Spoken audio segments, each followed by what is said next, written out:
What's up, everyone? Blake here. Welcome back to another episode of the Fasting Lifestyle Podcast. I have another amazing guest for you guys today. We have Abushady, and we actually already shot the episode. We had to use a different recording technique because he is located in a rural farm in Costa Rica. But this conversation was deep, profound, and very healing for me personally. Abushady is a spiritual coach, a mentor, and he helps people open their hearts. And I even had a heart-opening situation in this conversation, and I'm just going to share that with you guys and share my vulnerabilities with you. So I hope you enjoy this episode. The next clip you're going to see is Abushady giving his introduction, and the footage will roll from there. So I hope you guys enjoy this episode. Yeah, at the moment I'm living in Costa Rica. I've been here for over 3 years now, and I've kind of bounced around from a few places, got to experience life up in the mountains and life close to the beach. Right now I'm living at a place which is probably like the deepest in the jungle that I've ever been. I'm on a farm that's the woman who owns the farm was like, this farm's at the edge of the world. And it really is, it's just mountains and hills and, old growth forest all around. So it's pretty far out to be here. And where are you from originally? I was born and raised in New York, born in the city, and lived in Queens and Long Island for most of my upbringing. Okay. So I'm picturing Queens, I'm picturing New York, and then yet now you are in the depths of the jungle in Costa Rica. How do you feel being there? Yeah, it's quite a contrast. Luckily, in a lot of my childhood, I got to spend a lot of time in nature. My grandparents, who are passed now, had a beautiful piece of land in Pennsylvania, in rural Pennsylvania. And so from, my earliest years, we would leave the city and go visit them for a couple weeks at a time. So from a young age, I was running around barefoot in the grass and climbing trees and jumping in rivers and creeks and ponds, and just kind of grew up with a holistic based mother. So I've had my fair share of nature, and although I was a city kid and a suburbs kid, I also always consider myself a nature kid. Okay, and it seems like that really shaped your life. And you mentioned that you had a holistic mother. So, you're this young dude, you're living in Queens, but you're traveling to your grandparents' property in rural Pennsylvania. That's a beautiful way to set the scene for your life. So from there forward, what started evolving your journey into being an artist and a coach? Yeah, so on top of being a holistic mother, my mom was an opera singer for many years before she even had me. And I recently was shown a video of her 6 months pregnant, still on stage, singing, performing with me in the womb. So I was being vibrated in that music and arts frequency from the beginning. And my earliest years, I spent hours in an opera house, which, as I got older, I realized that that's pretty rare. The other guys my age were did not have that experience, so that was a bit of a shock to me as I came into school and everything. But yeah, I have a very musically and artistically inclined family. My mom was an opera singer. My dad was a conductor and performer and cellist, and his brother was an opera singer and performer. My mom's brother also an opera singer and performer. So they were all performing in that same opera house. My sister, who's 4 years older, she's also a singer, songwriter, and amazing guitarist. So I've just been surrounded by that frequency and singing my whole life. They had me on stage when I was like 5 years old, in the children's choir in some of these shows. So I've just been singing my whole life. Okay, that's fantastic, man. I'm a bit of a musician myself, but definitely not on that level. But when you're talking about how you're being vibrated in the womb, Mm. with that sound frequency, and even in your early years, that you were in this opera house because your mom was like probably taking you wherever she went. That's just such a cool way to be reared into this world, to have that soothing frequency, bathing your tissues. And also it's an acoustic frequency of the vocal cords. It's not like coming from a Mm. speaker necessarily. And I think that that's a different tonal quality and a different resonance. And if you look at musicians, in my opinion, since I've been around a few musicians, some really good singers and stuff, they almost seem to age slower, even though they have no, health practices or dietary practices. But I think that there is such a healing property to sound itself. So when in your journey did you start to become more interested in like the heart-centered approach? Mm. Well, it's been quite a process to get there. I feel like I have my mom's heart in a lot of ways. She's just such a loving and caring and giving being. So I feel like that care and that love was passed on to me in a big way. And and that even roots back to like her mother as well. Like my grandma was also kind of embodied that frequency. So I think that's always been there. I've always been very sensitive, and even in that time, like going up to Pennsylvania, my mom would take us out on these walks, around the pond, and there'd be in the morning there'd always be a new bunch of spider webs, and these beautiful spiders, and we'd go look at them with this curiosity, not like a fear of spiders, but this like beauty and awe and wonder about nature. And she taught us how to pet bumblebees while they're on flowers, and just there was always just this beautiful curiosity and deep sensitivity and connectivity to nature. So I feel like that's always been around.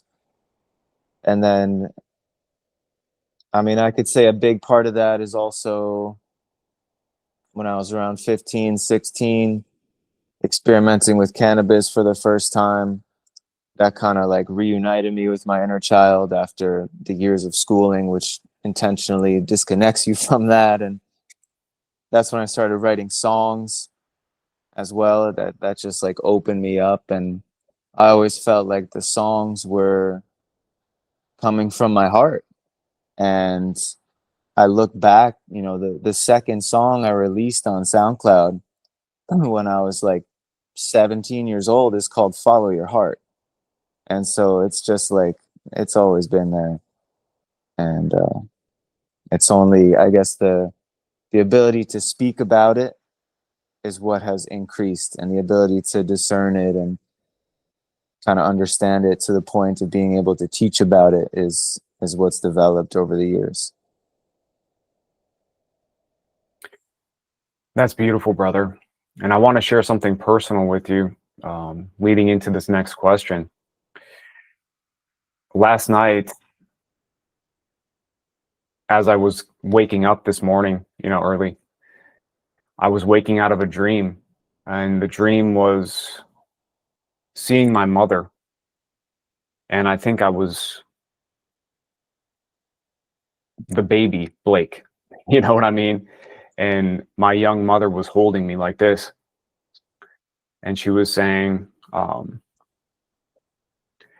look at my son. I'm so proud of my son.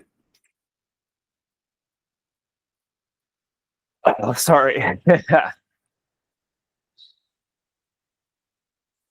And all day, man, my heart's just been open. So, how, whoo, Yeah, take your time, man. dang. We're here for the real. You guys are seeing this raw, man. I'm bringing the rawness on this podcast. We're dropping it raw. It's so needed, brother. How important is it to have an open heart when it seems like everything in this world is just shutting it down? Mm.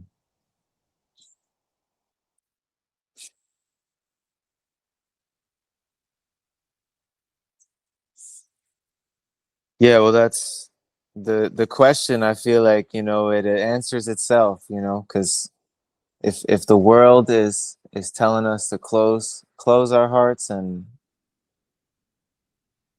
to be shut off from one another, all we need to do is look at the state of the world to see, what the solution is to that. And it's you see it in the way that people are afraid to speak to their neighbors, and connect to one another. And you see it in the way of just what humanity used to be in the tribal setting, that we were a village, we were communities, and we would gather around the fire and we would all dance and we would all sing. We'd all open up that expression together as a tribe, and that very much has been taken away. I feel like initially there's been, the village was taken away, and then it was like the focus on the atomic family, and now there's this destruction of the family structure, and it just continues to isolate people more and more. And that very much I feel comes down to this attack, if you will, on the heart, and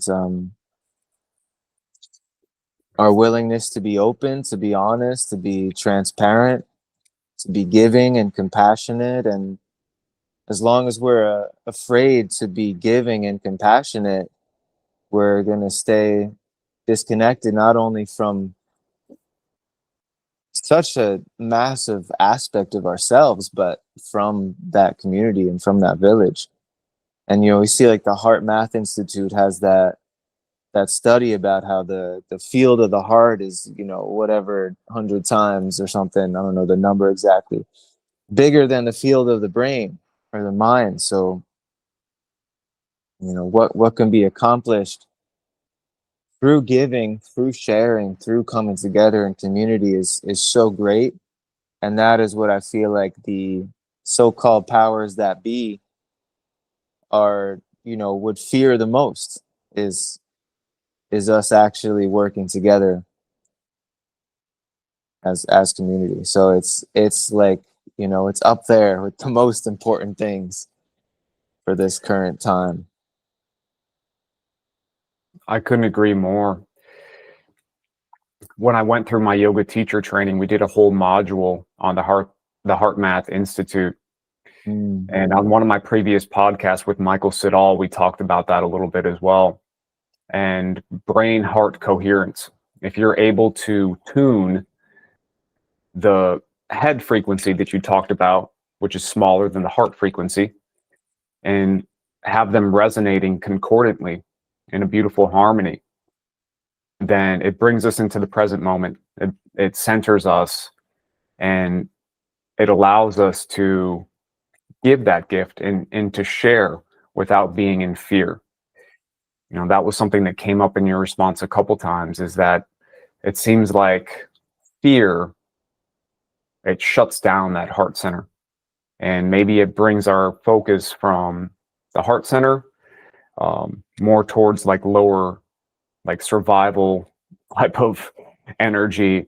And out of that energy, you got to be careful. It's a slippery slope, because that's where a lot of the ego can start to play tricks on us. if we started to all practice that brain heart coherence, what do you think would happen to the state of humanity?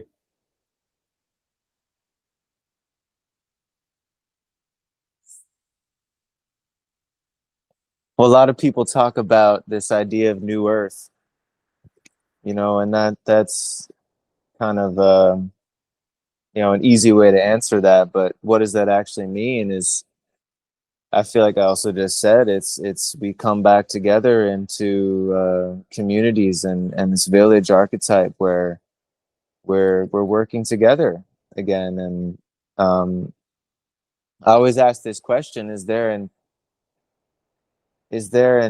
end to the extent that the heart can open? Is there an end to the depth that you can journey into your heart? And I feel like it's infinite. It's like this infinite wellspring, as the Bible says. So it changes everything, and it opens people up to that creativity. And I mean, we see right now with the whole AI revolution, it's like everyone's trying to ask artificial intelligence to inspire their creativity. And I'm here for the heart intelligence. And it's like you already have an infinite wellspring of creativity within you. And creativity doesn't just come down to writing songs and making art, but it's like learning, bringing creativity into our lives, and how we create and build together. How can we come together? How can we creatively address the issues at hand and bring forth proper solutions? And we're so many people, man, are in that survival state right now, just trying to make ends meet, just trying to figure it out. And when that's the case, which is only the case if we're disconnected as a society, because really, if everyone has their heart open, no one's going to starve, right? No one's going to be in lack. We actually would all just take care of each other. There would be a very intuitive spreading of resources that are already naturally here. Yeah. There seems to be a mass widespread conclusion that there is a scarcity of resources, but there's an utter abundance of resources. How we're using those resources is very unwise, in my opinion. Yeah, if anyone's worked in like the restaurant industry, I worked at a few busboy waiter jobs and stuff over the years in my younger years, and I worked in this catering hall that did a lot of weddings. And it's like, man, I feel like 70% of that food got thrown out at the end of it all. Over and over, these huge events. And you just got to add it up. Every single restaurant and catering venue and whatnot that's doing that every day, the amount of food that just goes to waste is really ridiculous. Yeah. The amount of food that goes to waste, I mean, it's got to be more than what we consume. When I go to the store and I see this unripe fruit that's never going to ripen, nobody's ever going to buy it. Yet there's new stuff next week, new stuff next week. It's like the store is throwing away half of its produce and only selling half. And on that note, I wanted to segue into like a slightly related topic, basically. And this is just fresh on my mind. It popped into my mind when you're talking about your story with working in the service industry in the past. And I've worked in the service industry as well and know exactly what you're talking about. I saw this infographic when I was at the Tampa Bay Veg Fest. This lady was putting on a presentation. It was really cool. It was about veganism and the health implications of veganism, as well as the environmental implications. and it was like, we eat this much plants, but the meat that we eats this much plants and takes up this much land and this much water and this much resources just to produce the animal products. Um, do you have a take one way or the other on veganism and industrial agriculture? I know you're on a farm right now in Costa Rica. Um, what's your opinion on that, and how could we better manage that situation? Mm. Yeah, and I mean, it feels obvious to say that just industrial agriculture is slowly killing the planet. It's not it. Clear cutting these forests to have these fields to grow this food to feed the animals and for the food to feed people. Either way, it doesn't really make sense. It doesn't actually um, work with life. It's like I would call it like a cancerous behavior. And it is the as above, so below, as within, so without, So the behavior on the planet, which is like the grander body, where like the cells on the earth reflects on the internal state of the people. And that's why you see such a rise in diseases such as cancer, because that's internally the same thing's going to be happening. So yeah, it's very interesting for me to be here on this farm. You start to learn more about things like composting, and it's like no food goes to waste. There's chickens here. The compost bucket is going to get dumped into the chicken pen later, and they're going to eat it all up. um, there are cows on the land, and they mow the grass, right? The cows eat the grass that's growing naturally and help to keep that up, and there's not enough cows to eat all that grass, right? So it's um, nature is pure abundance and just always giving, and I feel like it's the placing people in these cities where there's then a reliance on food being shipped there from elsewhere in order to feed all the people, which is kind of the cause for the demand of the industrial agriculture. And I think a lot of us have seen these images of kind of like a New Earth city where there's a garden on top of every roof, right? And there's plants growing all around the city. And why would they not plant fruit trees along every street of every block? They plant only the trees that the male fruit trees that don't yield any fruit, and they do that intentionally. Um, but you come here to Costa Rica, and there's literally bananas growing everywhere. There's bananas and plantains and coconuts growing everywhere.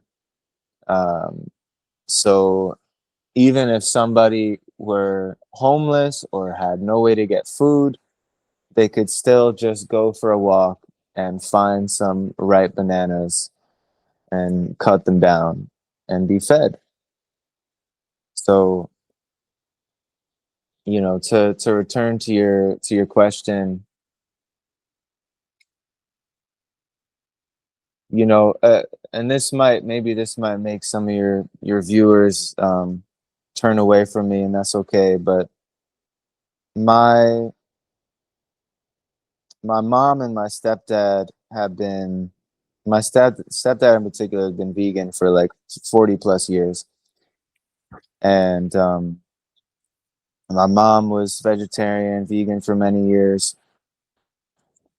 So that was also what I was introduced to from a really young age, and I was shown Cowspiracy and Cowspiracy 2, all these documentaries when I was like 10 years old plus, and in my teenage years. So I went vegetarian when I was like 14, 15, and did that for a few years.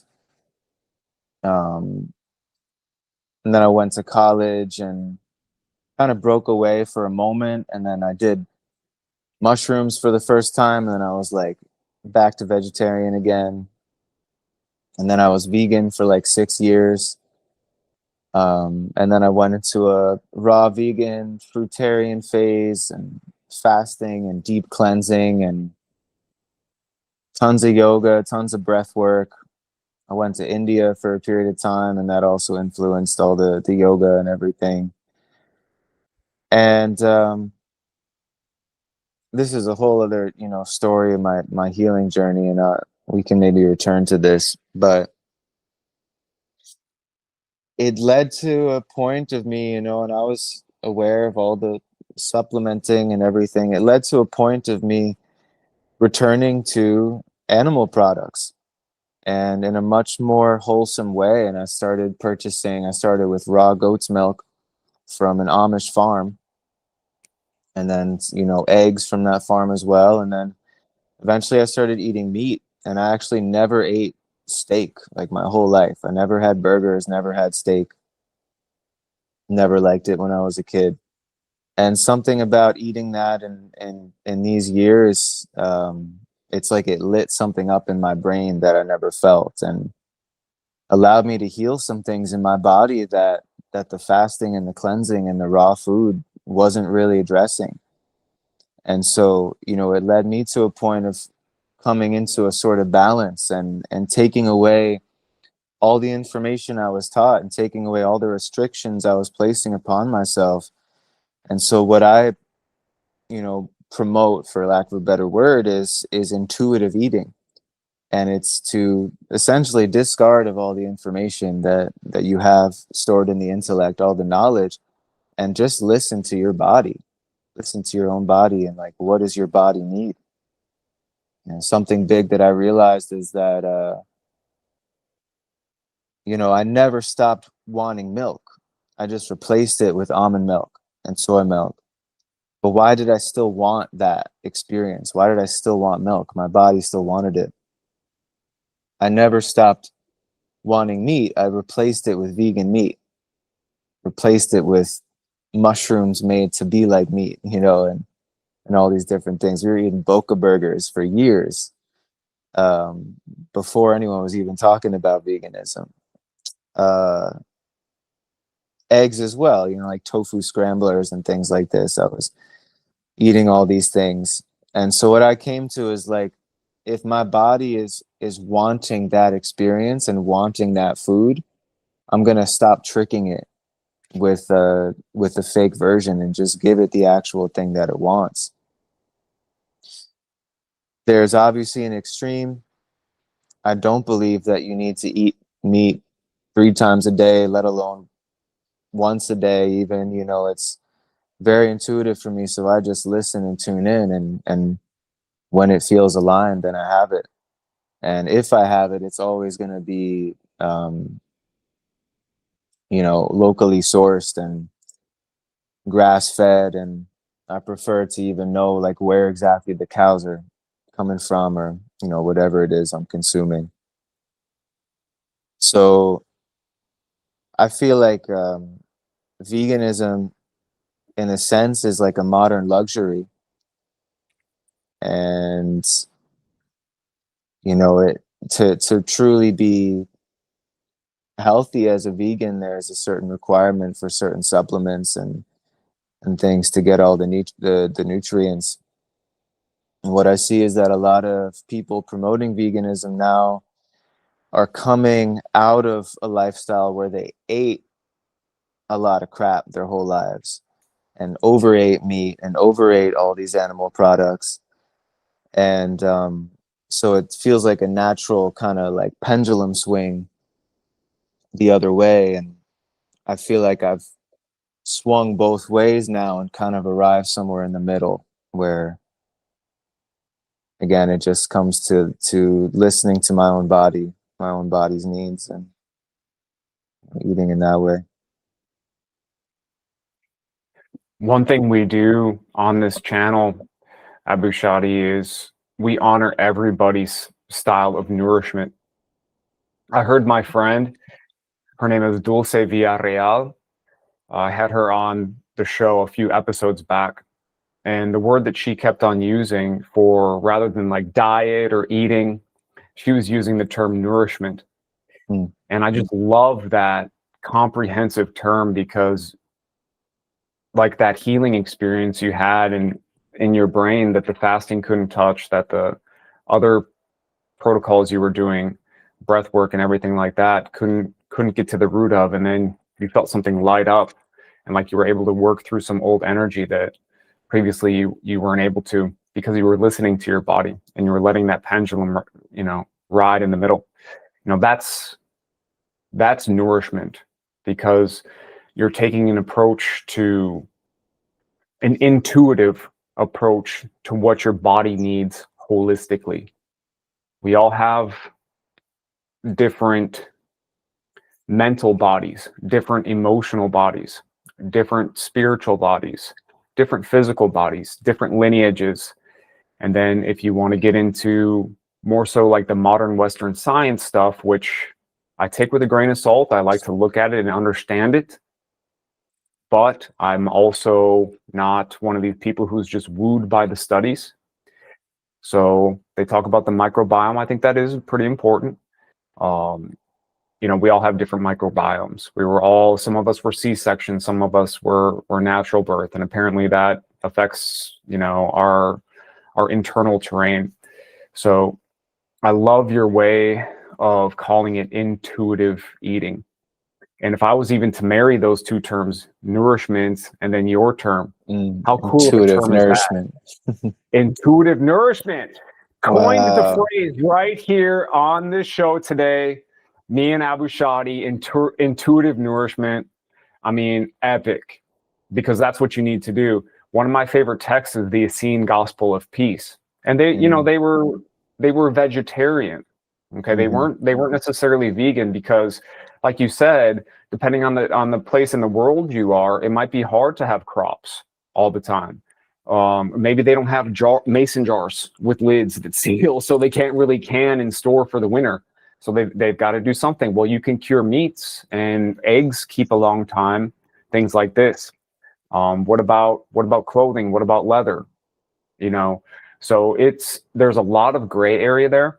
And the one thing that we are not going to do ever on this show or on this channel is be dogmatic about anything. I honor everybody's style of nourishment. Obviously, I think intuitive nourishment is the best, because you have to learn to have that relationship with your body.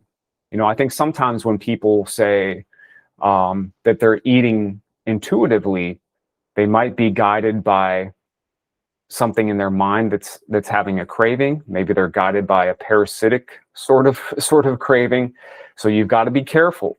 You've got to understand what is real intuition and what is trickery or foolery. So that leads me to my next question. We're talking a lot on the physical realm, but I know you're a super spiritual guy as well. How important is it to start to build that relationship with your spiritual side, and how does that affect your physical side? Yeah, I love it. There's something you said that I really love, which is like, the discernment between, is this like a parasitic craving or is this an intuition? And what I would say to that is that it really comes down to being honest with yourself. And that's where I see it. Like, the other day, I'm cooking up some food for some people. I'm cooking up some pancakes for some young ones, and it was like earlier in the day when I wouldn't really eat that heavy at that time of day. Like I prefer to have like more like fruits and things in the morning. And just making the pancakes, it was like getting me hungry. Like I was like, oh, I want to eat some of this too. And I also felt like I was looking at the melon, and it was just so clear to me in that moment that like my tongue, my taste buds, my brain, whatever parasites potentially are wanting these pancakes right now. but my body is like, it's seeking the hydration of the melon. And it doesn't mean I can't have the pancakes at all, but it's definitely, you need to have that melon first. And that's what I mean about being honest with yourself, because it's so easy to just like kind of push that away and just be like, no, I'm just gonna have the pancakes, like fuck it. And you know, it's, I had to be really honest and like take a breath and tune in and feel, and it's like, no, like my body definitely wants to hydrate first. And what you find as well is when you hydrate yourself first, you don't eat as much of the dehydrating things, because you already fill yourself up and get nourished on the hydration. And so then it even makes those pancakes became way more enjoyable as well, because it wasn't coming from trying to satisfy the craving or the taste buds in that moment, which is really, it's like just the body actually just wants to be nourished. So I wanted to just put that in there, that may help people. You know, that's really how to discern in a nutshell what we mean by intuitive nourishment. Is it's like actually feeling into your entire body and what it's asking for, and not just trying to satisfy an urge or a craving in the moment. 100%. Absolutely spot on. And just to piggyback and build that idea out, because and we'll get to the spiritual stuff in 1 second, but I'm glad that you commented back on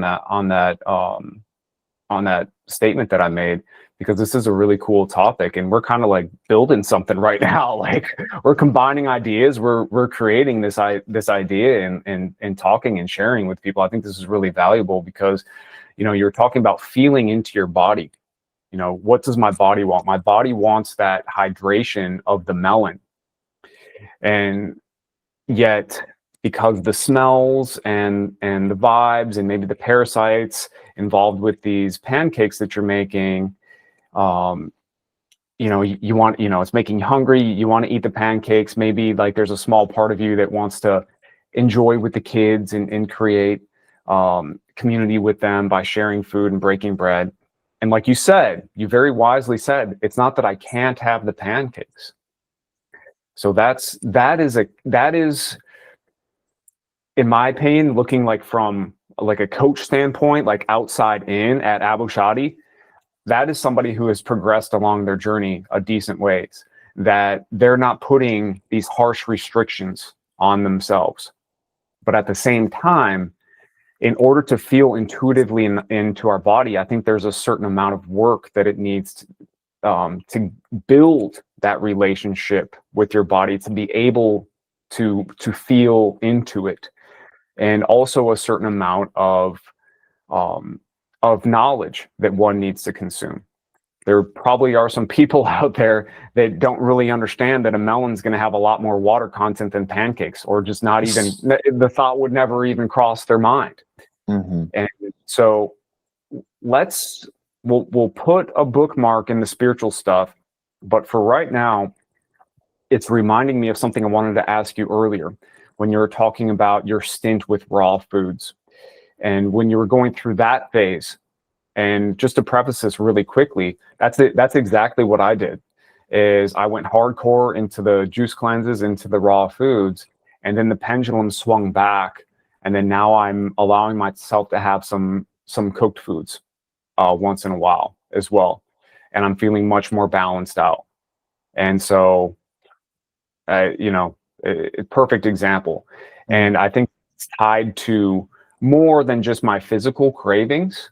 I think I've cleared out a lot of parasites. I think I have a very good relationship with my body, and I know when it's like, a stupid, frivolous craving, or if it's something my body actually wants and needs. And when I say wants and needs, sometimes it's like an emotional thing. When the weather starts cooling down, and we're thinking about our loved ones who are far away, and we want to make their favorite soup and just have that soup and literally stew in their love.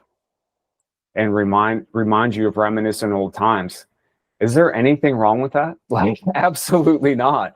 That could be more healthy for your mind body complex than if you eat a raw meal of fruit, because of that.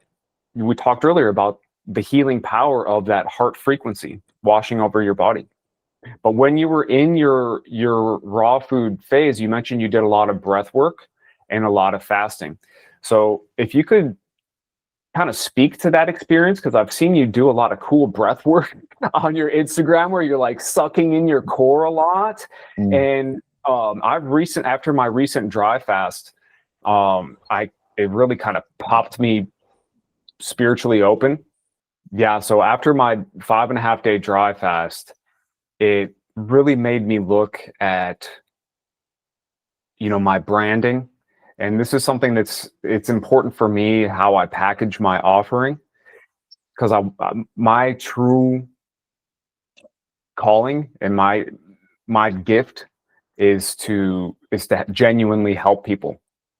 And I don't want to participate in any of that infighting, dogmatic, my way is better than your way type of thing. But I think everybody can agree that, doing some fasting can really do the body good. And so that's more so what I'm focusing on coaching people now, and why I changed over from raw food lifestyle to fasting lifestyle. So yeah, I'd love to hear your take on your experiences with fasting. And then if you want to touch on the breath work as well, because I love doing breath work. And I see you doing that awesome style where you're sucking in your diaphragm. So would love to learn more about that. In 2017, I was hit by a car, and that was like a catalyst to a deep healing journey, because I knew immediately, from the first time going to the doctor, the orthopedist, that what they were telling me was not true. And they were telling me that this can't be healed. Eventually you're going to probably need like steroidal injections, and the pain's going to get worse, and you're going to need surgery. And that was the whole story and narrative given to me. And I was just like, I'm not buying it. Like that's, I know too much. I know that this body is a miracle, and that it can regenerate itself and heal itself. So, I continued to go to that doctor just for like, kind of like court reasons. I had to, have the records that this was a legit injury, and it was the worst pain of my life. Like I literally was hit as a pedestrian crossing a street and hit in my back. I had a broken sacrum, and which is, it's the bone at the base of the back, and slip disc in my L4, L5, slip disc in my neck. And that was intense. And so it brought me on this healing journey of trying to heal that naturally. And I did all sorts of acupuncture and massage therapy and physical therapy, and it was helping a bit, but I was still in a lot of pain and couldn't do probably like 80 to 90% of the physical activity I used to do. I used to go to the gym. I was doing martial arts. I was running. I was biking, and all of that was pretty much taken away from me. And that was in part what led me to go to India in 2019. And in India, I did my yoga teacher training. That was like my first month there. And I was actually planning on just going for that 1 month and coming home. And I think like 1 week being in India, I was like, I'm not coming home. I'm not coming home at the end of the month. I quit all my jobs, and I ended up living in an ashram and learning about Ayurveda and getting some more intense Ayurvedic massages and treatments, and learning about my body constitution. And that was the first time I started opening myself up to consuming milk again. And, they were serving me like these buttermilk soups and stuff like that. And the Ayurvedic doctor was like, this is what your body needs right now. So like, are you going to trust in us, or are you going to go off your dogmatic information? And so I just trusted in that, and that was a really healing time for myself. And of course, after doing the yoga teacher training, I was doing yoga 2 hours a day, breath work at least an hour, 2 hours a day, sitting on the banks of the Ganges River, and dipping in that ice cold glacial water, which I was in the city of Rishikesh, which is what they call the yoga capital of the world. There's like 500 plus yoga schools there, and it's like the foothills of the Himalayas, and it's said to be the birthplace of yoga, where the original rishis and sages were meditating up in caves there. So I got to explore a lot of that area and learn a lot about myself. I went really deep in my breathwork practice, really deep in my yoga practice. And then it was 2020 at that point, and then COVID happened. And so I literally got locked down in Rishikesh in India and got stuck there. They were charging, I think the US embassy was charging like $2,000 for a flight one way to come home. And I was like, F that. I'm just going to ride it out here. And so I ended up staying in India for a total of 9 months. And, that's a whole story in itself. But I came home, and within like 2 weeks of coming home, I was just doing my regular practice, and I pulled something in my back. And all of a sudden, I had this intense sciatica pain going down my left leg. And it was like the injury came back times 10, and everything was far worse. And I would wake up in the morning like the hunchback of Notre Dame. And it took me like 20 minutes every morning just to straighten my back out enough that I could like walk. And I struggled to sit down in any position. I couldn't do any of the yoga anymore. That brought me really deep into breath work, because it was like all I could do. And it brought me deep into this path of fasting and researching about how, fasting stimulates stem cells and human growth hormone and all these healing factors in the body. So that was really, I think, the inspiration for that was, I'm going to get out of my own way and allow my body to heal itself. And that also connected me with a lot of people who were in the raw food space and fruitarian, and even to the extent of the breatharian crowd. And I don't know if you have any taste of that. I follow still quite a few people on that path, and have a lot of respect for that. And I do believe that there is a validity to that as well. I think there's a lot of people capping about it as well, but there's truth to it. And I just went deep into it every day, 2 hours of breathing. As far as the pulling the belly in pranayama and the pranayama yogic breathing system, that's referred to as the Uddiyana Bandha. And the bandha is a lock that you create with your body to lock energy in, or to send energy up. And so that one's the stomach lock, or the stomach vacuum. I was doing that every day in India, and it just kind of clicked. And then of course, doing all the fasting, I was so empty, so it was so easy to pull my belly in like that. And the pictures you've seen are, I'm still getting it in pretty deep, but when I was fasting, man, it was like full, like a cavern I was creating under there. It's pretty crazy, how skinny I could make myself look, really, like the belly touching the spine type of thing. Um, and I got real creative with the raw foods. I had a few different raw food recipe books that I purchased, and my sister also went raw food at that time, and we were living together up in that property in Pennsylvania, because it was still like COVID lockdown. So we just kind of that was the best place to be, just away from everything. And, you know, we were making, every morning we would make a big green juice and fill up a mason jar each of, you know, some combination of celery, cucumbers, spinach, dandelion greens fresh off the land, parsley, cilantro, lemon, apple, pineapple, just making these really beautiful juices. And then I'd have like a banana blueberry smoothie after that. And she was really prepping everything well. She was, you know, planning ahead, because with the raw foods, you got to start making that in the morning if you want to have a dinner. So, you know, we had like raw Indian food and raw pizzas and raw soups and raw desserts, you know, raw cheesecake, just like everything you could think of, we were exploring and satisfying.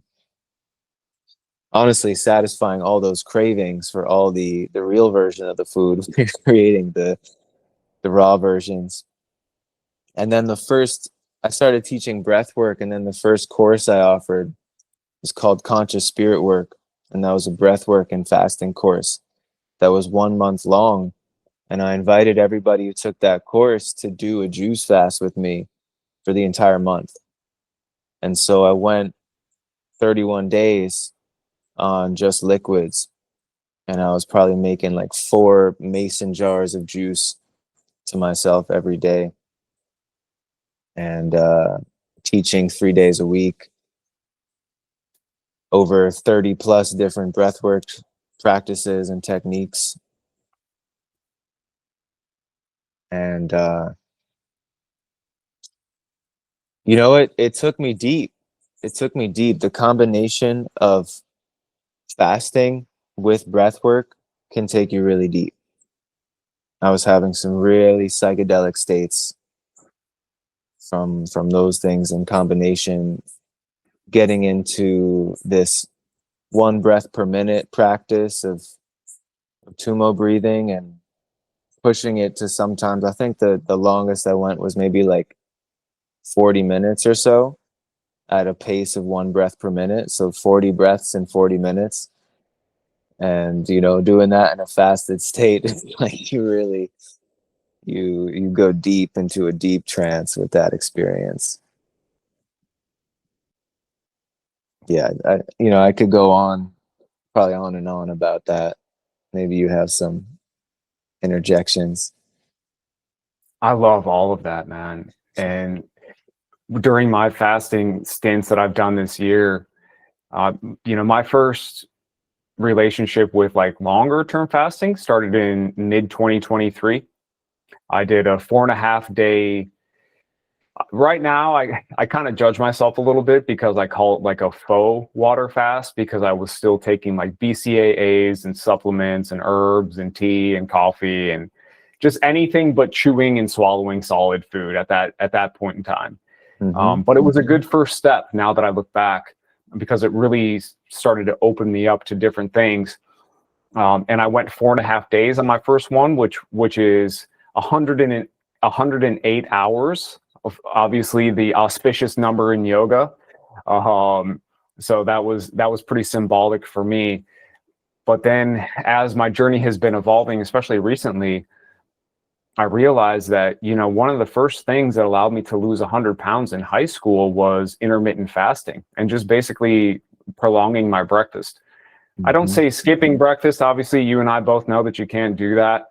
It literally, the word describes it. You break your fast. So there's no skipping breakfast. You just prolong, when you eat in the morning. And so I've been doing that for 23 years.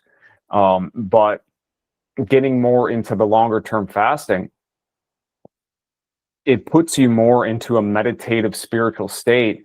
And you might not be as super physically strong sometimes, or have the stamina. You might need to sit down and chill a little bit because you're not nourishing your body. But I did notice that one of the things you can still do pretty well is breath work. And sometimes the breath holds were a lot longer, surprisingly. And I was like, how am I able to do these breath holds so long? and then now that I'm, that I'm eating again, it's like, yeah, like, that there's something about it. But what I wanted to, I'm glad that you asked me if I had anything to, to touch on there with what you just said, because you were saying that it was putting you almost in a psychedelic state. And I have those same type of experiences, where if you really just kind of let go, and if you want to, if you have the desire to, you can just start to just dissolve into like almost like a psychedelic experience with no mushrooms or anything like that. And I remember that you said that that was one of the things that that helped you when you were a lot younger. And I don't judge anybody if they want to use plant medicine at all. I've used magic mushrooms myself and had some really powerful healing. A lot of heart opening stuff, like we were talking about in the beginning of the show, like really Yes. wild stuff. Yes. Uh, if you want to see more of Blake crying, just give me some mushrooms, and then we'll make that happen for you. But I also think that there's a really big dark side to that. And I remember we put a bookmark on the spiritual side of things. So if we want to kind of like start talking about your take on plant medicine, and then see if that moves us closer to that spiritual discussion. Hmm. Yeah, that's a good transition point. Well, I consider myself blessed to always have had a spiritual perspective in my life. I My dad had me going to this. It's called Unitarian Universalist, is the name of the religion, and what it really means is that it's just open to people of all religions. So I was going to a church in New York City called All Souls, from like the earliest years. My dad was taking me there, and I went to Sunday school every day up until the end of ninth grade, or every Sunday until the end of ninth grade. So I had like a pretty wholesome take of religion. I got to learn about Buddhism and Hinduism and Christianity and Judaism and all these different things throughout those years of Sunday school. And so it gave me a pretty broad perspective, and I didn't have any sort of like one thing that I believed in, but I did have this sort of understanding of unity and this spiritual nature of life. But yeah, it really wasn't until, like I said, I was 16 years old and I smoked cannabis the first few times, and it was like I started hearing the music. And I used to hear the music when I was a little kid. And my mom would always tell me I would have all my action figures set up, and I would set up these armies, you know, facing each other. And there was always like dialogue, and there was always music that was backing the battles that would take place there. And it's like, where's that music coming from? And I didn't think about it, but I was always singing, humming something. And I know that I was hearing the whole symphony in my head, right, as I was doing that. And so when I smoked cannabis, it was like I started hearing those symphonies again, and I would just like lay there and just listen to it, and it was just otherworldly music that I had no way of creating myself. And I just did the best I could to articulate it with my voice and my guitar, and record whatever I could. And I always felt like these songs were coming from somewhere beyond me. Like I was writing about things that as a 16-year-old did not understand. I was writing about these deep relationships and lost love and and just the spiritual aspects of life that I really didn't have any sort of intellectual understanding of. And that's why I feel like when you open the heart, you open up to the depths of your being, the true wisdom. I'm getting chills even as I say this right now. And then it's like the cannabis opened me up to my inner child again. But then some years passed, and I was in some relationships, and I went through more high school, and I went to college. And the first year of college, like everyone was smoking tons of weed, everyone was drinking and bombing shots and going out to the bars, and I fell into that trap a bit.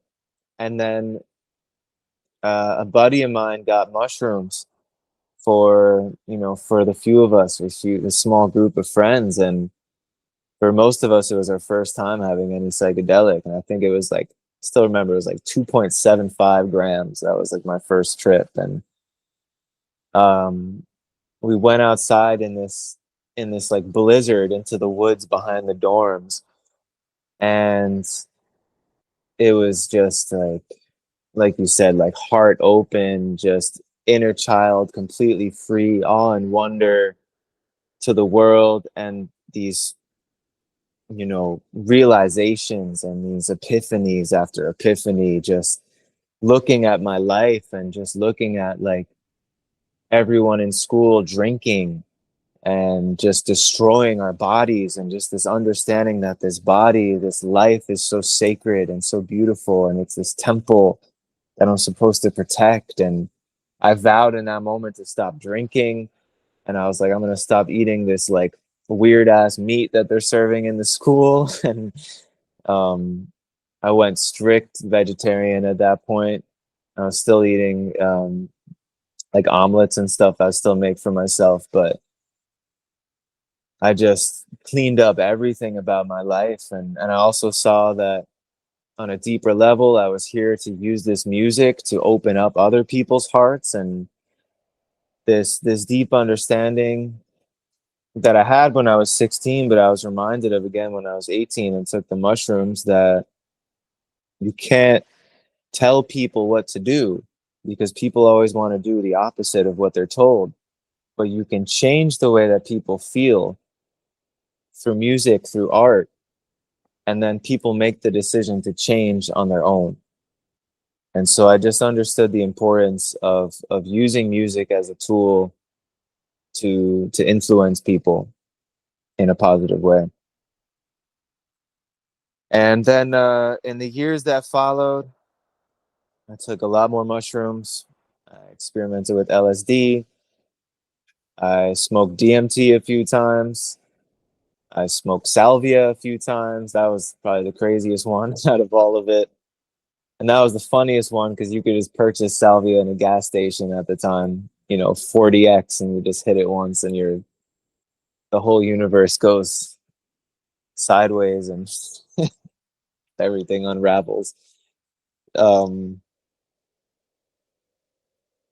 but yeah, all of that just connected me really deeply with my heart and creativity. And you talked about the dark side of it, and I feel like the dark side is really just like getting stuck in that world and feeling like you need to keep going back in there and not fully integrating the experience and not acting upon what you receive from that, not applying it. And so now I haven't touched any psychedelic for years, and my life is more psychedelic than ever. And we were even talking about this fasting and the breath work bringing me into this trance state. I'm on this call going into a trance state. Like I just look at a tree and it's a psychedelic experience now.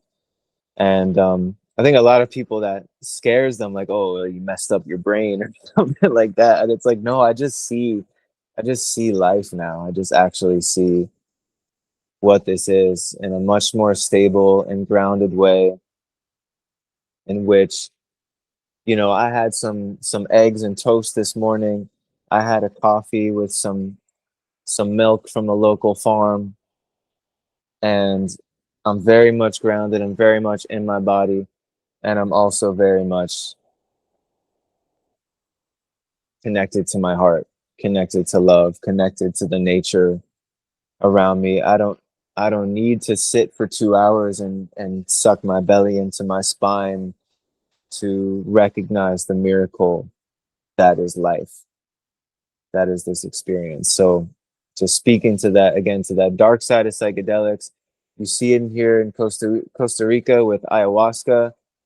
People come out here, they do the ayahuasca, they feel this power that they've never felt before, and they get addicted to that power and they want to keep going back in to touch it. And really the medicine is pointing to this power that is already within you, and that you don't really need something external to to get you to experience that, to acknowledge that. Yeah, I couldn't agree more. But I see some people using it in a recreational fashion almost, or a self-medication or escape sort of fashion. And the way that I was, I guess, initiated into the first couple times that I experimented with psilocybin was from my friend who worked with the shaman. So it wasn't a shaman exactly. I ended up subsequently meeting that shaman guy, and it was so cool. But they were just so diametrically opposed to, like, let's take mushrooms and go to the football game. Let's take mushrooms and go to the bar. Let's take mushrooms and go skiing. Again, I don't judge anybody for their lifestyle choices. I've done the stupidest things in the world. But these plants are meant to be medicinal. They're for a medicinal purpose. Just tending to the dog again. Yeah, absolutely. I was never keen on that either. Um, that it definitely was not an experience to go to the bar or any sort of club or raves with. I did MDMA one time, and I ended up on this like school property, my elementary school, with my friends, and we were like swinging on the playground and stuff. There was no kids there. It was like a weekend, but that's just where that medicine took me. It was like, you need to go revisit your childhood and climb some trees. And I just know a lot of people take that to a festival. And I really, anything I say, I'm not shaming anyone or saying that anything's right or wrong. I'm definitely not shaming the use of psychedelics, and I don't think that I'm like greater than that or above that. And I know that uh I'm still going to have some of those experiences, and I'm just waiting for it. Waiting for the calling again, and not even necessarily waiting, but I'm not going out looking for it, and I'm not going to just dive into it just because it's there either. Like, there needs to be an actual heart calling. My whole body is like, yeah, it's time to do this again. Even something like ayahuasca, I haven't had that experience, although I've smoked the DMT, and I did experienced bufo 5-meo DMT when I was in India. That's a whole other story as well. But for ayahuasca, I feel like I'm really waiting for the right person to do it with. I'm really waiting for like the right group of people, the right shaman, and I haven't been sold on anything I've seen yet as far as that goes. So I just want to remain humble, because I know that you can talk big and like, oh, I don't need mushrooms, or I've already learned the lesson, and then you take the mushrooms and it just slaps you in the face real big. I definitely don't want to come from that angle. I want to remain humble, because those medicines are truly powerful and to be revered. So that's how I Yeah, see that whole thing. I love your take on that, Abushadi, and thank you for sharing that. And I'm coming from the same place. I've only partaken in these plant medicines 4 or 5 times, maybe, and just very small doses. So I'm talking from a complete novice standpoint, and I'm not judging anybody. I'm just trying to caution people too, to treat it like a medicine, and take it seriously, and not try not to get wrapped up in taking it recreationally. And that leads me into my next sort of question, because we've been talking about ayahuasca, and I've heard some anecdotal information on the internet and just from friends who have done these healing journeys, and they can be so healing. But you're also opening yourself up beyond the veil. You know, you're piercing into the astral realm where there are other entities, other beings, if you will, some of which may not have your best interest at heart. And you said in the beginning of the show, you know, one of the principles of Hermeticism, as above, so below, you know, as within, so without, the microcosm is a reflection of the macrocosm. And I just love that. You know, the esoteric knowledge permeates all religion in it, and I'm trying to integrate that into the logic that I use in my philosophy of life. So you can't really separate your astral self from your physical self. And what's happening in the astral realm is a reflection of what's happening down here in the physical realm, and vice versa. So can we be influenced by things in the astral realm? Can other people be,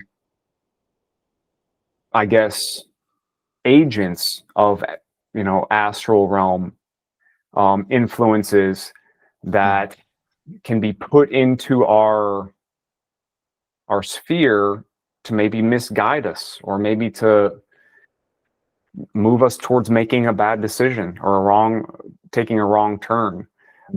Spiritual warfare discussion, I think, is pertinent, especially since I'm a fasting coach. And if you get deep into fasting, it starts to unlock you, just like, you know, you're saying, and you can look at a tree and just have a psychedelic experience. And people think that might sound crazy, but I know exactly what you mean by that. And so I think with that, you know, to quote Spider-Man, with that power comes responsibility. So how can we be aware of what's going on, and how do we guard ourselves against that?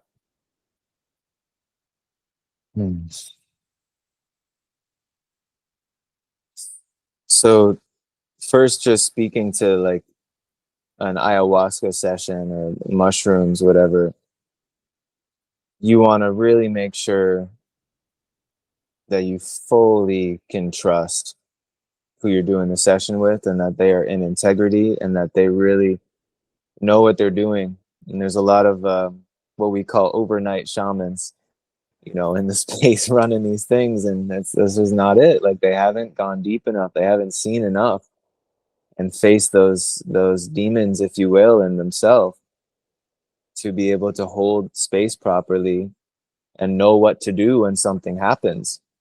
And you know, that's why those traditional shamans have the Icaros, the songs that they sing, because the songs are like protection against those certain spirits that try to come in. And that's why they'll shake the rattle over you and use the drums and certain things, because it clears the space of those influences. And so that's why I would say, like, you really don't want to be doing ayahuasca just like randomly, just drinking it, or like doing it in a basement or something.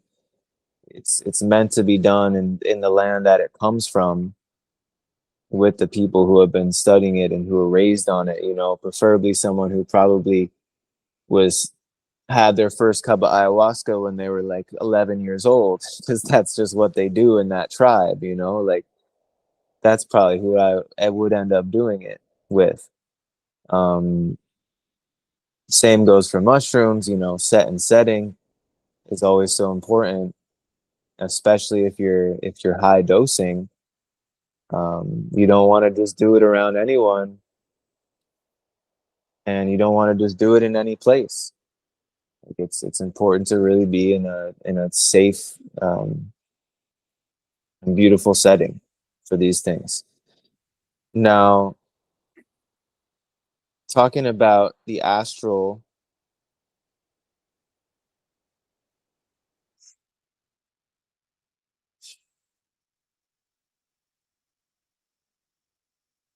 I think there's a lot of confusion around that, and not just like what you're saying, but just in general, in our culture, in the spiritual nature of things, there's a lot of confusion about the astral.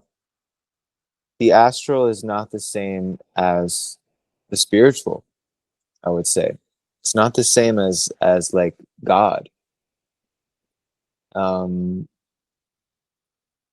it is like the realm of the imagination and the creation, and I would say that what is in the astral is as real as what is here.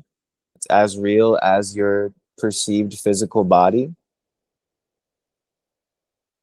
And, on a zoomed out perspective, none of this is real on a zoomed out perspective. But from that perspective, that none of this is real, it's like, yeah, there's nothing that can harm anything. So, like, your true being is always untouchable.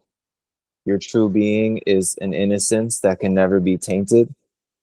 And I think it's really important to hold that knowing as your context of everything that you experience in your life, that ultimately, no matter what is happening, what you are truly is free and safe and untouchable and is in union with everything. And that all is made up of that same substance. And no things actually exist separately except for in this experience.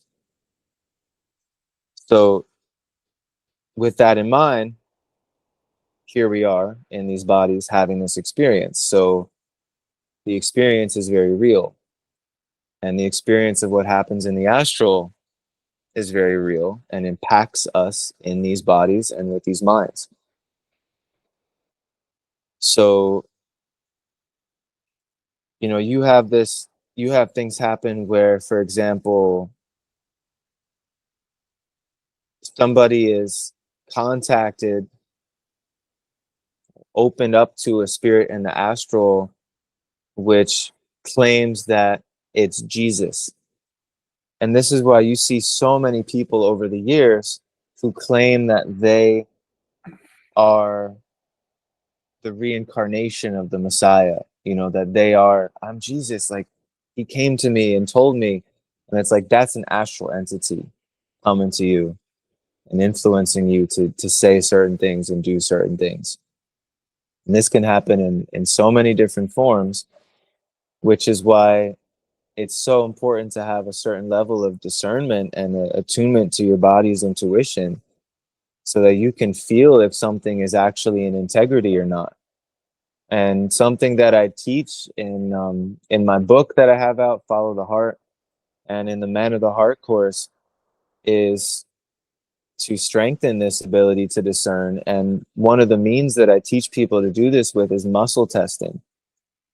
And so if you're familiar muscle testing, and for any of the viewers, it's like you can ask a question to your body, and generally speaking, when there is integrity, when there is truth, the muscles of the body stay strong. And when there is falsehood, the muscles of the body go weak. And that is a tool that we all have available to us. And I recommend everyone learning how to do that, whether through my resources or you can just, look that up on YouTube. And there's, plenty of other books about it. I'm not the first to teach it by any means.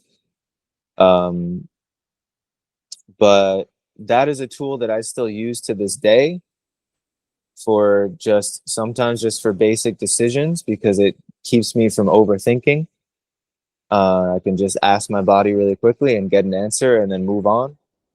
And but it's also a way to be able to check the integrity level of someone or something that comes into your life, and to just be sure, like, is this really true? Is this really truth? Is this person operating in integrity? Is this person actually, standing on business? um, and so that's, equally important if we're talking about the astral, that we're able to discern what is coming to us through there. I would say that the heavenly realms is something entirely different than the astral plane. And exploring the astral plane has nothing to do with advancing spiritually. It's another place that I think people get distracted, and you get distracted by all the pretty lights and the flashing colors and everything, and even bliss can become a distraction, because it's said that what you're really looking for is the peace, is the calm, it's the silent joy beyond the bliss. And that is the actual steadiness. Bliss is like, takes a lot of energy, and it's exhausting. And I've been in a state of bliss it's exhausting. You can't maintain that in your daily life, but you can maintain a sense of peace and calm in your daily life. And that's what everyone's actually searching for. And even Ram Dass, he was like, you're not here to get high, you're here to get free. So generally speaking, if you have, whether that's an entity that comes to you on a psychedelic trip, or it's a person that comes to you and is promising you spiritual power and riches and experiences and information and knowledge that only they possess, that's like a big red flag. Don't follow that person, don't follow that spirit, because the truth is within you. And it's just like any other sort of like business scammer. It's the same tactic of manipulation, of like, this is hot now, like, you need to get it now. If you don't get it now, you're gonna miss out. And there's plenty of people in the spiritual space who approach in that same way. And I would say, don't fall for it. And I'm speaking from experience of falling for it, because I was approached years ago by what I would call, and you mentioned this earlier before we started, I would call a dark agent, or I would call a dark sorcerer, a master manipulator, who essentially promised me everything that I was looking for, and said that he could deliver, and had the skill set to do it, and had the proof of his skill set. And he found me in a desperate place where I felt alone, where he gave me so much attention and what felt like love, and that was intended to gain my trust. And he gave me so much information as well that I never heard before. So it literally, and this is a key code, it blew my mind. And what happens when your mind is blown is you're taken out of your heart. Mind is blown open so much that you stop feeling your heart and tuning into your own intuition, because you just want more of that. You want more. You want to keep learning more. So yeah, I mean, I can go more into that, or I'll let you reflect based on all that.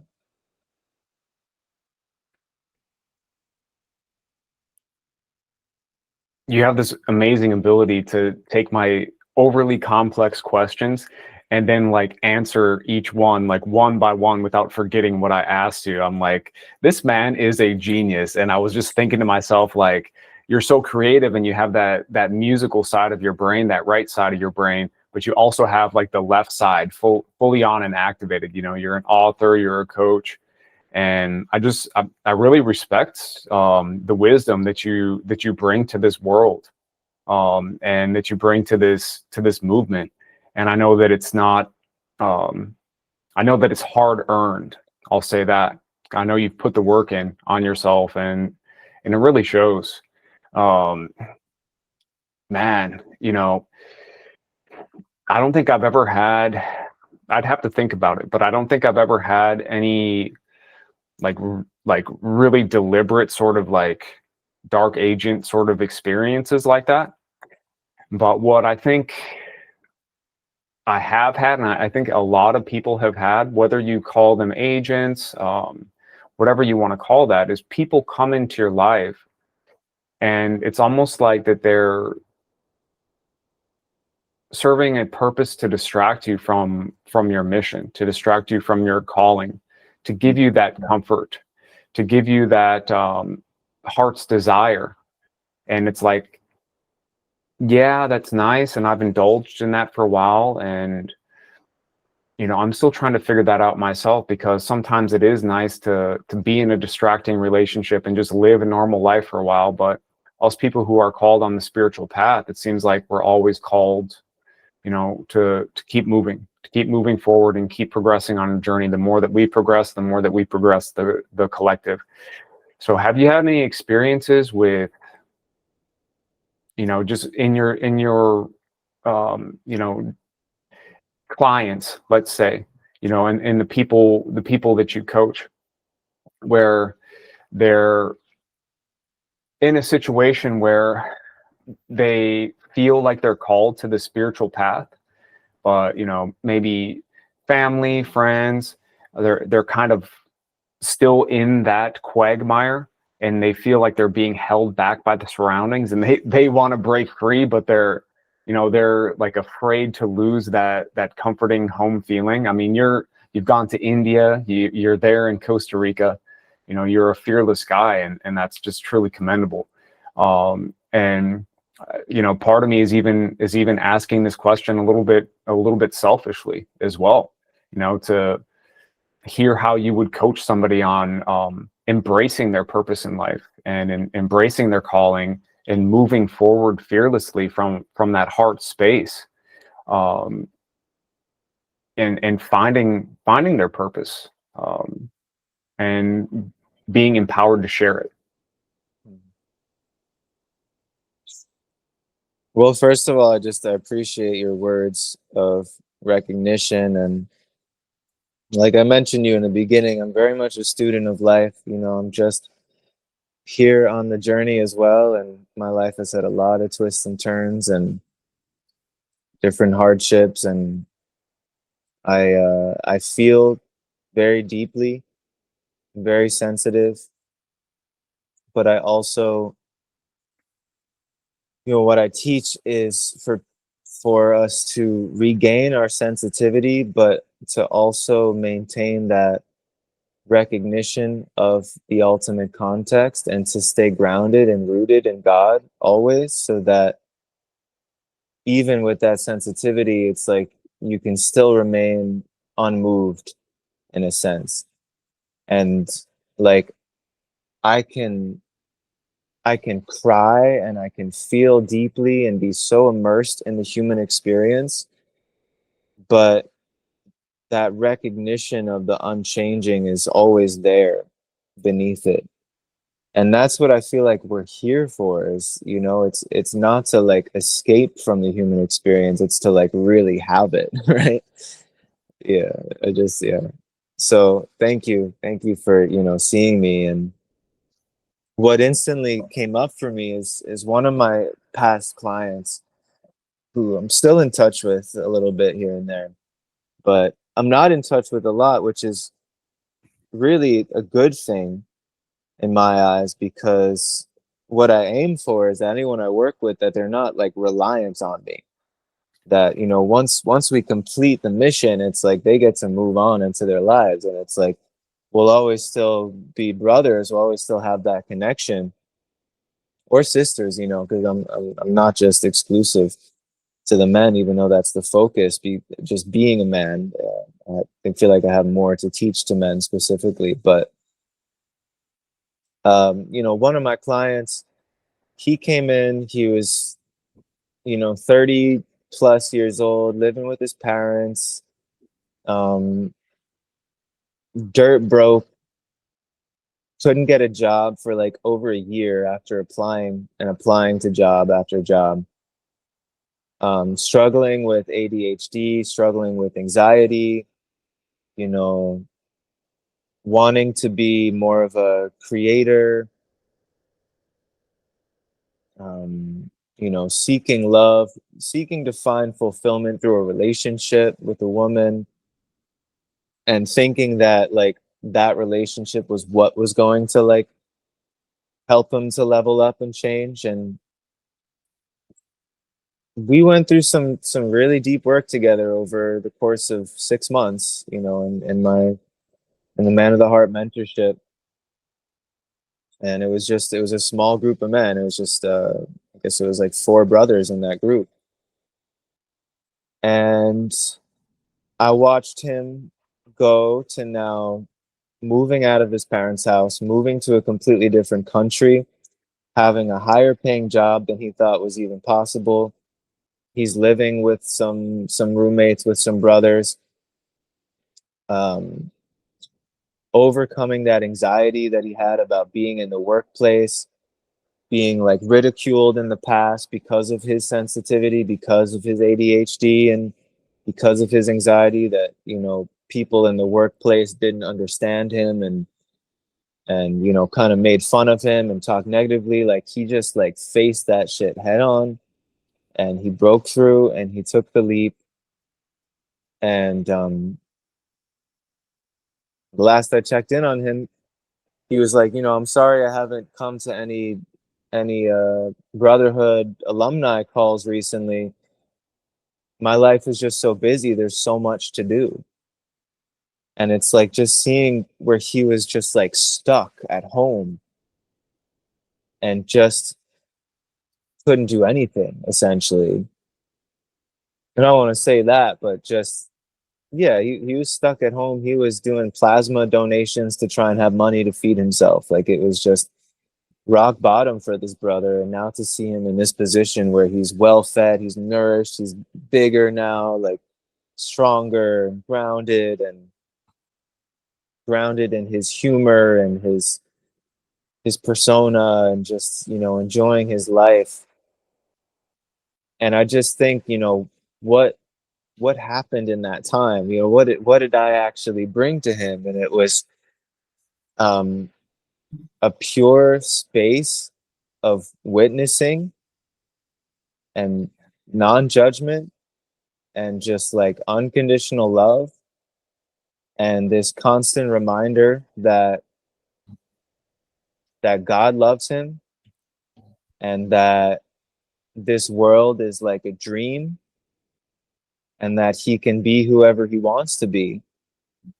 And even healing the relationship with how he felt about people in the past who made fun of him and made him feel less than who he is. Like, forgive them, for they know not what they do.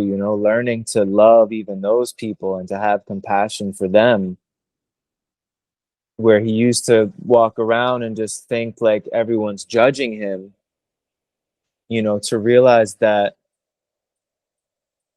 the thought that someone is judging you is your own projection and judgment that you're creating of them. And it's like they may be thinking something really nice about you for all you know. And you create that in that moment. So that was really the basis of our work. And I also really encouraged him to do more breath work if he was feeling anxious. And I think that helped him to get off like medication as well that he was taking. And just encouraging just healthier eating and being in nature and feeling the sunlight and all these things. It all comes together. Ultimately, you heal yourself. Like I can't take credit for healing him. All I can say is that I just held space for him in a way that no one else had before. So that's really what I do. You asked also, like, what was it, like, how can somebody know what they're here to do, right? Or like their Yep. life's work, their mission.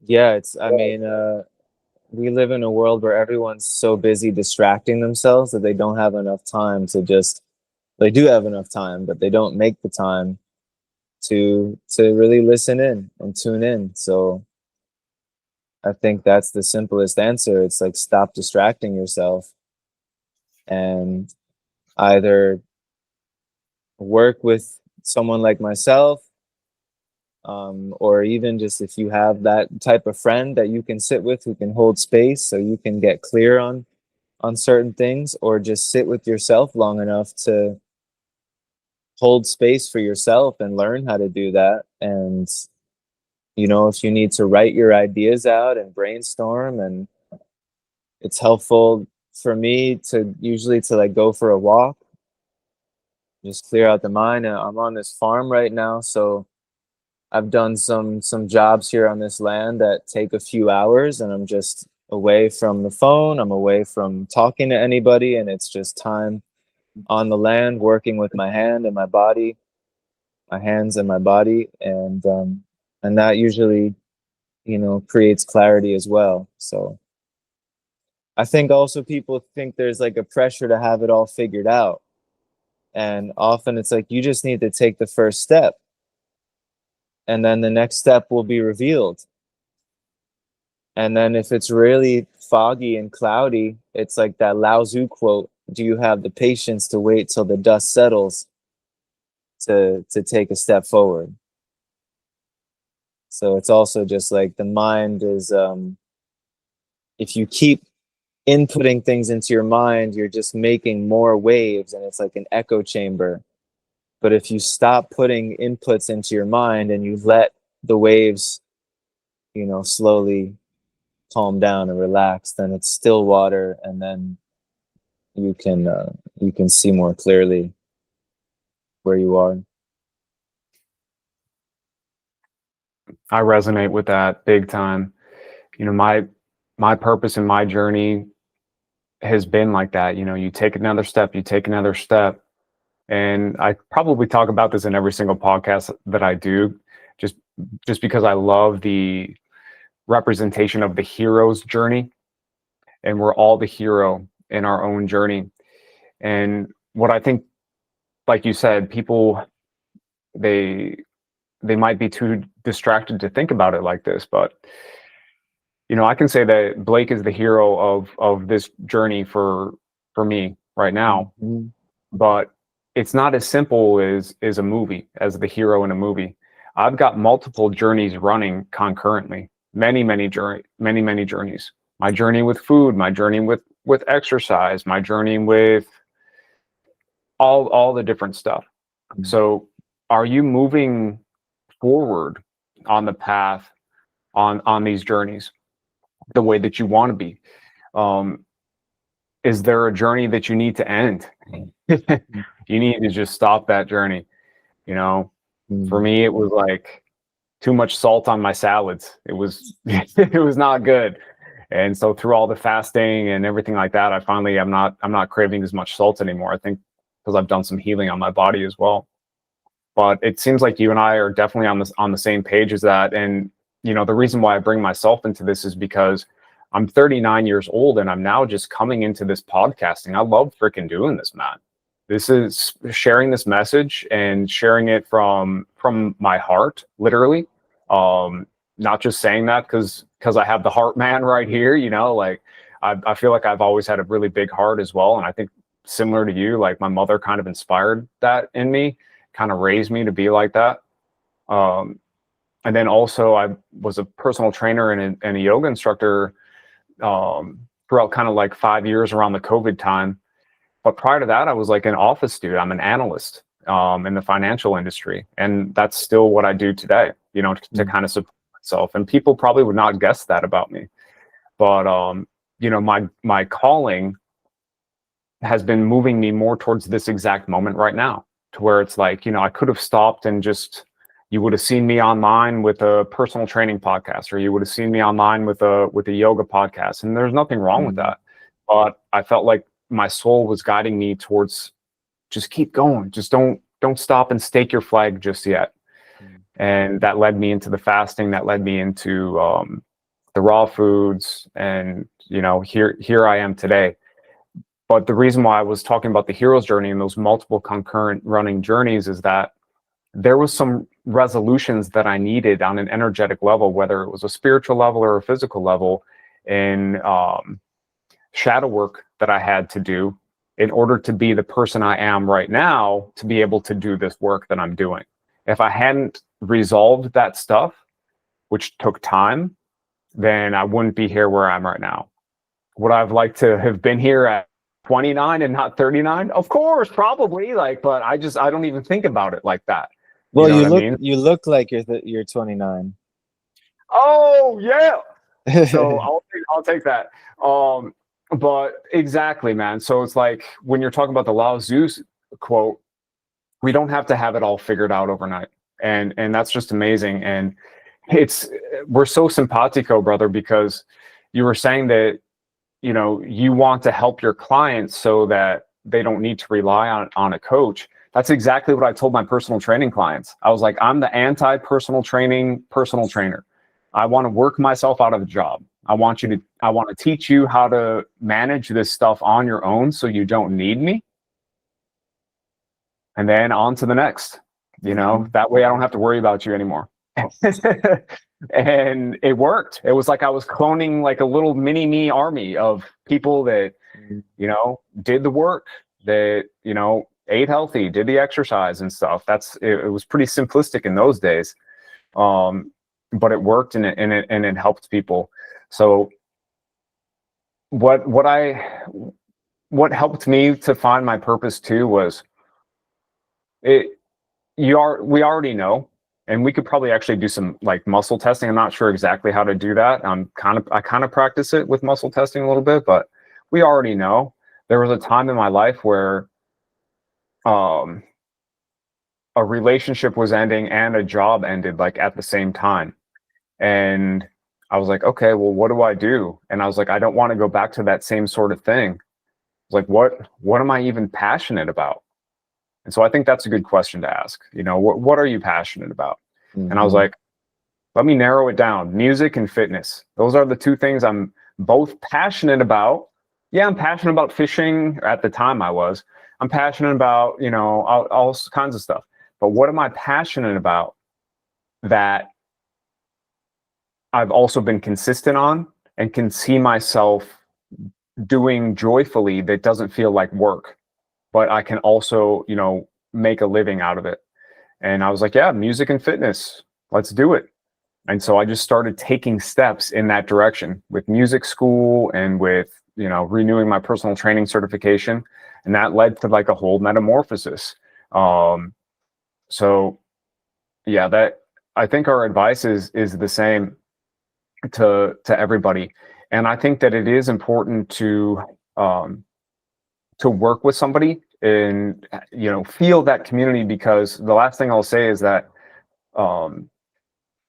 witnessing, as you said it, some people feel it's kind of like a biblical term, whatever, like if it's a biblical term or not, but witnessing and the power of holding space and feeling seen, feeling heard by another human being is the most healing, most powerful thing in the world.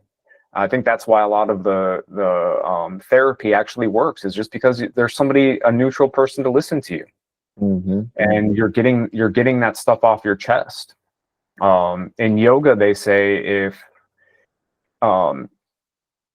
if you don't get that stuff off your chest, it becomes more powerful, inside you. So you should get the bad things off your chest and share that stuff, but don't talk about the good things until it comes to pass, because then it loses power.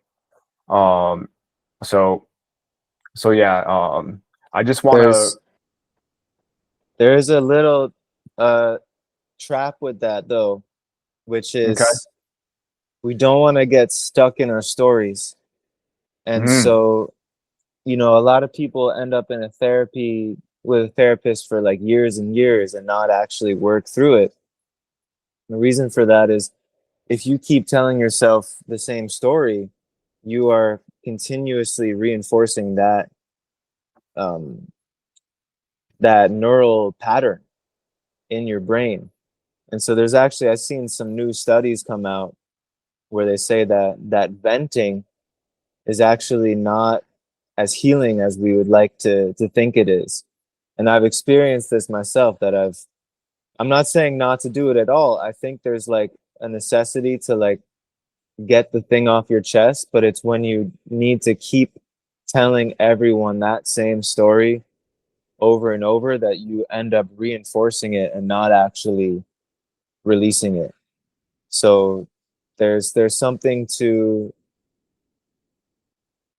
the other side of that is that you need to also be willing to sit with the actual emotion and feel it.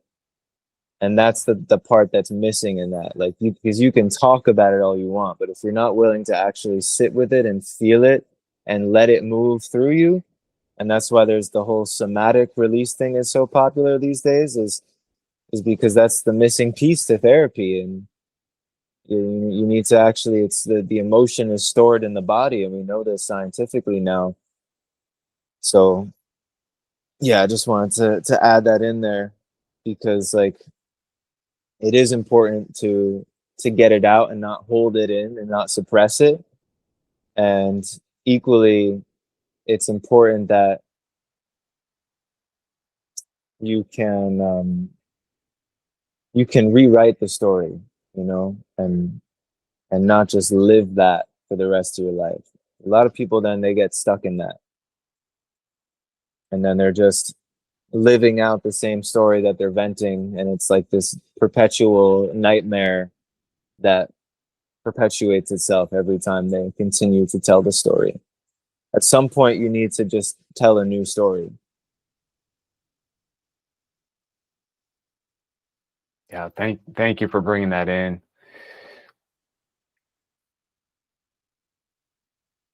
Yeah, some people immediately popped into mind when you started saying that, who they Yeah. keep venting the same things over, and it's just like a perpetual ongoing um, drama of the same stuff without Yeah. ever working through it. And there is that personal side of doing the work, sitting with it alone, and that aloneness. Um, Maybe that's the last thing that I'll ask as we're wrapping it up. And dude, I feel like we could talk forever. So we're gonna have to chat after the show, and if it feels aligned, we can definitely revisit this conversation again, because I know there's a whole universe of brain to pick. And Sure. I thank you so much for sharing your time and your attention and building this brotherhood with me. Um, that person who came to mind, who, God bless them, and I want them to have resolution to their toils, but they seem to fall in that trap you were talking about of retelling the same venting, but never healing it.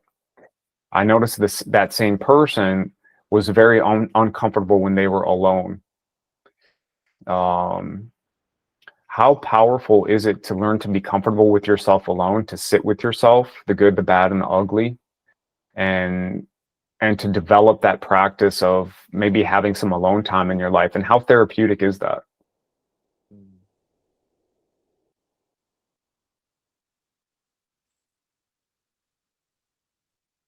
Yeah, I mean, it's so important for me um, to be able to show up for the people in my life and to show up in community. I need to have that solitude as well. And we just think about like the great master teachers, like Jesus Christ is the first who comes to mind. He would be with the disciples and then he'd be like, I'm out. And he would disappear and they wouldn't know when they were going to see him again. And he would go off and to the wilderness and pray. And I think people have this idea when they hear that, like pray, that he's just like on his knees, just like praying to God the whole time. And it's like prayer comes in infinite forms, you know, like just walking in silence and prayer, just sitting in silence is a prayer, just being with your breath is a prayer. Because all of it is the recognition that God is the creator of all of this, and God is in everything.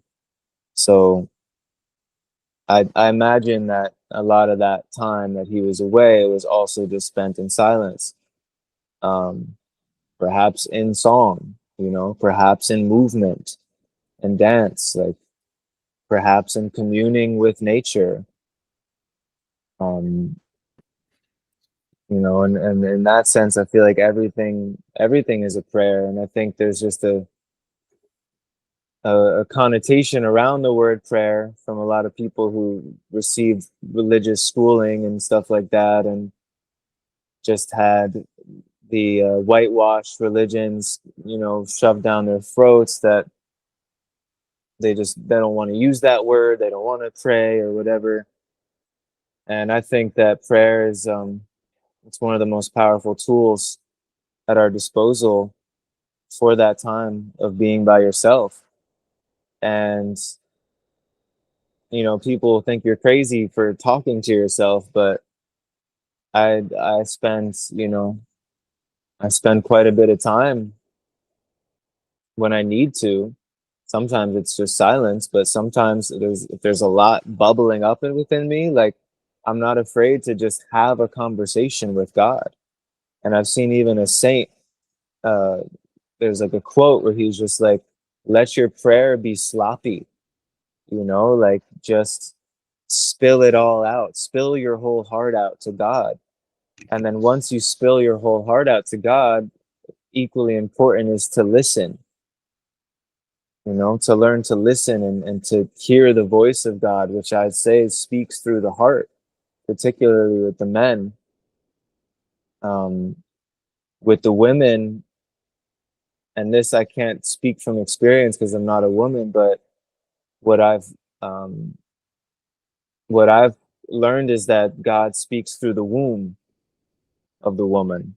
And so that's like this whole thing of womb work is becoming really big. And there's some really amazing teachers in that space. So yeah, anyway, it's it's so important to learn how to just be with yourself, to learn to be free of the distractions, and recognize it doesn't need to just be you sitting in silence. Like it can be walking, and it's like leave your phone, like put that shit down and just go for a walk. Like just go away from it, and you're gonna feel really amazing, you know? All it takes is a few minutes of walking, and then walk with no direction even, and just see where you end up. And you end up seeing just the most beautiful things and having these beautiful synchronistic experiences. Then you just put the phone down and then just go and be with yourself. And I feel like the whole world that we experience is a projection of our minds. So you're always with yourself. Like everything you interact with is part of you. It's in your experience. Like literally everything you experience is in your experience. It's not outside of your experience. It's in your experience if you're having it, right? So yeah. Um, there's a lot of locals here in Costa Rica, like these older folk, and they just sit on their porch for hours, not doing anything, right? They just watch. Like they're just watching the birds, they're watching the trees, they're listening, and they're not intellectualizing it. Oh, I'm sitting down for my sit by myself practice. It's just what humans used to do before the age of technology and all these distractions. So, you know, even to just demystify it, it's I think it's useful because I think a lot of people are like don't want to sit and meditate or think it's like this task that they have to do, and it's just like no, we're just being human again is really all that needs to be done.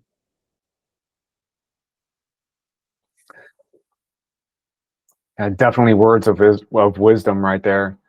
Getting back in touch with our human nature, and part of that is going on a walk by yourself, or being by yourself, and that you don't need to intellectualize it and say, this is my be by myself practice. I love how you said that, man, because we do need to have all these routines and all these things, and it creates more of those waves you were talking about in the echo chamber.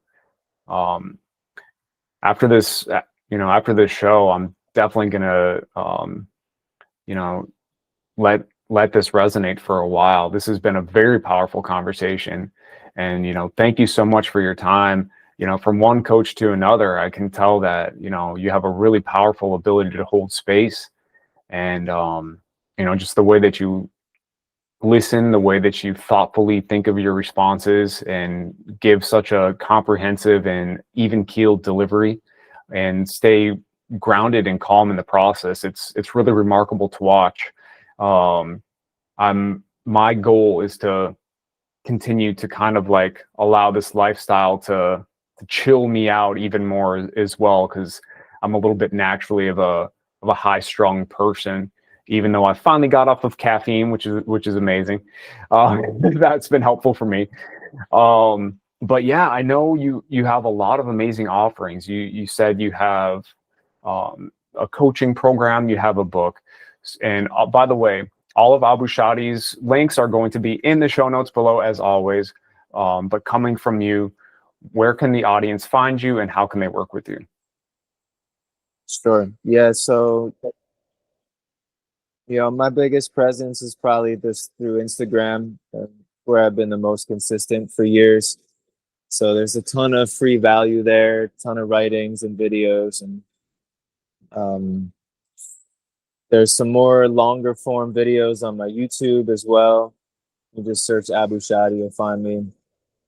And then you'll also find, if you search for my name on Spotify and Apple Music, there's a ton of music I've released over the years. I haven't put music out in a while, and I do feel like the music that I have out right now doesn't really reflect where I'm at right now. And the music that will come will be more of a reflection of kind of this conversation. But the music that is out is still, it definitely shows you my evolution. It shows the journey. It reflects, a bit of what I described in those teenage years into the college years of the psychedelics and to India and back. And there's definitely a lot of wisdom in those lyrics as well, I would say. Kind of like gems in the cave that you gotta find, spoonful of sugar to let the medicine go down type of vibe. But yeah, the music, the Instagram, YouTube. I'm on TikTok as well. I'm just sharing my music on TikTok right now. I'm on Threads as well and writing stuff on there every day. And then as far as my offerings go, my main, what we can call my signature offer, is called Man of the Heart. And this is, at the moment, my structure for this is taking on clients on a one-on-one basis. And that can be laid out 3 months, 6 months, a year. But really, I like to do a minimum of 3 months because it actually gives time for real transformation to occur. And that obviously, I can discuss the structure with people on a one-to-one basis, but that's just like, it's getting weekly access to me on call. It's getting daily access to me through text and voice message. We're really diving deep into the individual. I'm holding space. I'm hearing your story. I'm helping you to write a new one. helping you to get in tune with your heart and your mission, your life's work, your prophecy, and also healing. You know, there's when space is held in that way, it's really ripe for healing and for releasing and working through things. And I work on a really inner outer basis. So, you know, we're also going to touch not just like the inner work, but it's going to be outer work. I'm going to be asking you to move your body in certain ways and stretch and do some breath work and do some meditations and learn how to pray again in a way that's really natural. You know, even I want to bring more opening the throat chakra, and because I believe that everyone is a singer, I believe everyone's a dancer. So it's like bringing that into the mix as well, bringing the creativity, writing. So it's an overall really powerful transformational program. And it also includes a 100, it's literally 100 lessons now in the online course of pre-recorded videos and writings and all my previous master classes and everything that comes along with that mentorship. And then for those who are interested in just the course, I have that available as well. So you can literally just get the course, and that's like a self-paced, thing to go through. At the moment, there's also a brotherhood that meets every Saturday. And that's just like a monthly fee that you pay, and you get access to those calls and to a private chat. So those are like the main three, tiers of offerings that I have available. There's also a book called Follow the Heart, which is just an ebook at the moment, and that teaches you to, really understand how to discern the intuition from the ego, and it teaches the muscle testing practice and just strengthening discernment. So that's a powerful one as well. It's like 50 pages of just compact, a lot of information. I have not used AI to write or record or create any of this stuff. I can see myself probably using AI for like automation things in the future, just ease and grace. But at the moment, everything I'm doing is just me. And it feels important in a world right now where there's such a craze around AI, and just people are creating courses solely written by AI. And yeah, like I said, heart intelligence leading the way with God and with the natural state is where I center myself and everything I teach. So yeah, people definitely, anyone watching this, feel free to just reach out to me directly, whether through my email or through Instagram is probably best. And we can just have a conversation and see what suits you best. Thank you so much, Abushady. And you guys, you heard it, watching this conversation, I think you got a taste of how powerful of a transformation that it's going to be working through with Abushady in his mentorship program and his various offerings. Get the book, hit him up on Instagram. Again, the links will be below. And Abushady, thank you, man. And it has been a pleasure. It's been an honor having you on the show. Thank you so much for being here. And you guys, hope you enjoyed this one. And until next time, we will talk soon. Peace.